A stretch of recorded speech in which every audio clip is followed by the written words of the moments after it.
I will start with some sort of half biographical and half sort of what am I doing here.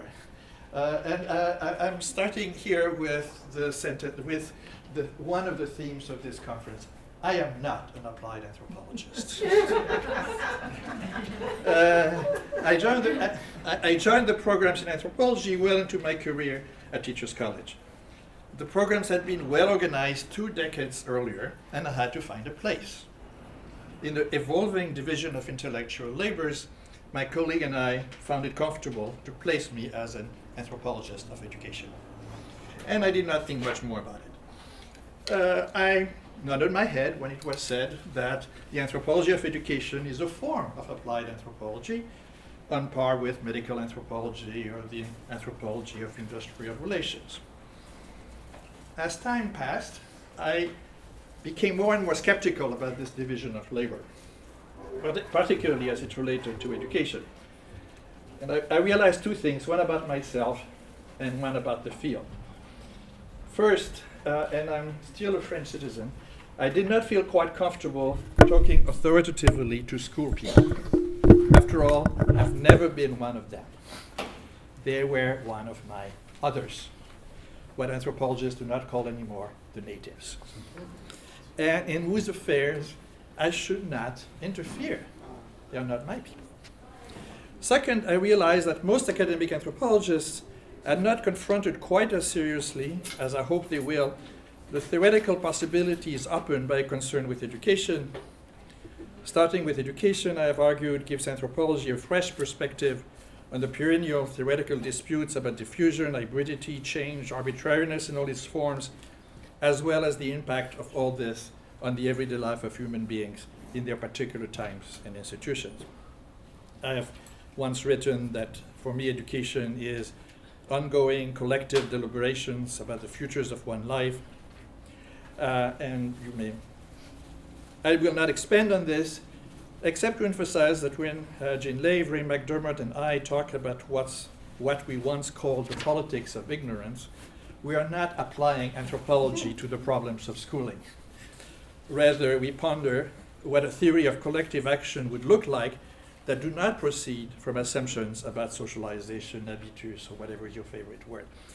We are doing classical anthropology.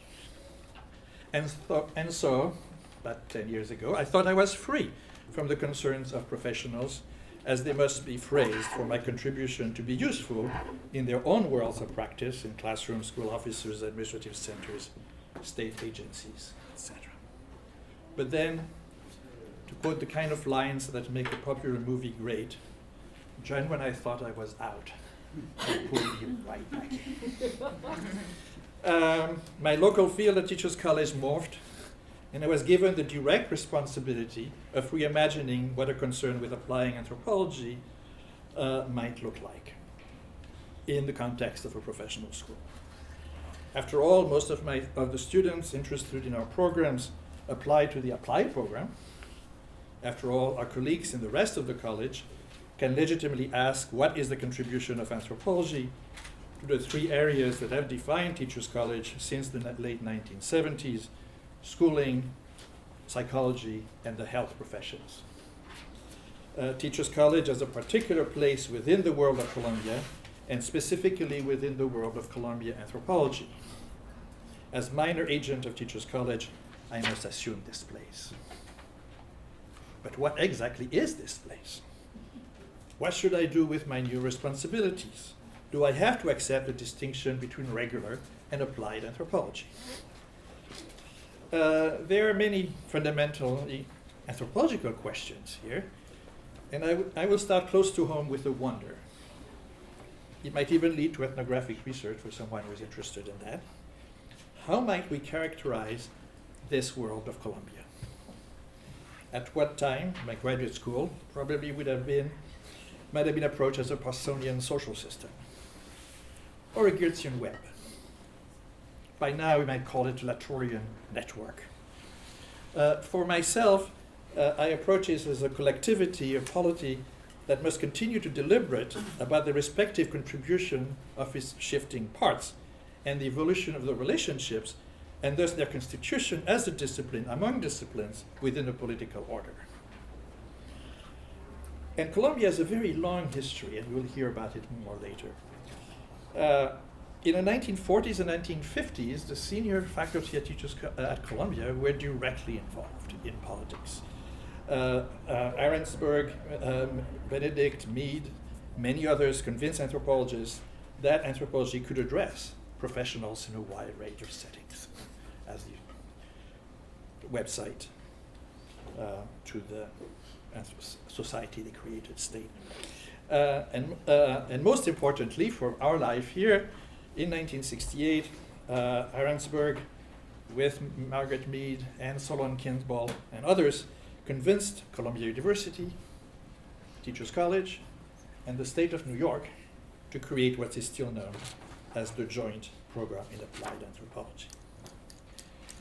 And so in my new position, I started canvassing anthropologists at the university, and I was not exactly surprised when I was told again and again, I am not an applied anthropologist. This was told me sometimes apologetically and sometimes aggressively. Given many controversies within the American Anthropological Association, I do not think I caricature when I summarize the message as more than a presentation of self. The message is also an injunction. Anthropology should not be applied. To simplify, the argumentation goes as follows. Given that applying anthropology necessarily involves addressing various powers that be in their own language, then participating in such conversation transform anthropologists into agents of the powerful, whether they wish it or not. Many cautionary tales are told to bolster the argumentation. We all know that Benedict worked for the American government during the Second World War. Trawling the web and presentation, I found out that in 1942, 5 anthropologists, Buford Junker, Lloyd Warner, John Embry, Cord Arensberg, and Weckler, wrote for the CIA a document titled Social and Psychological Analysis of a Nation. The document, because it's available now, appears to be mostly a summary of what one might have taught then as a Social Anthropology 101 course. But still, our generation is also well aware of the controversies about anthropologists during the Vietnam War, and more generally as tools, if not agents of colonial powers. All this sometimes makes me feel awkward about my place within Columbia, since I'm partially responsible for students who will talk with various powers that be in their own language. This is the world I inhabit. As I moved from peripheral assistant professor in a very peripheral department, home and family life when I started, as I moved from that department to chair of a department dedicated to the education of future post-colonial administrators and their academic critics, I came to accept that this is also my duty to talk with the powers that be rather than at them, including administrations when we ask for new positions. And then I started thinking that, after all, we have very distinguished ancestors. All of them, Durkheim, Boas, Weber, Malinowski, not to mention Marx, were also directly involved in the politics of their day. We could argue they were applied anthropologists. So this, as I know, as I know seeing, they were willing to enter the political and to do so not only as citizens, but as the peculiar types of persons who claim science. And I know that in my generation that became difficult for many anthropologists, because it's so easy to make fun of claims to science, and we're very good at it. But we pay a heavy price for this refusal to engage with our publics through that language.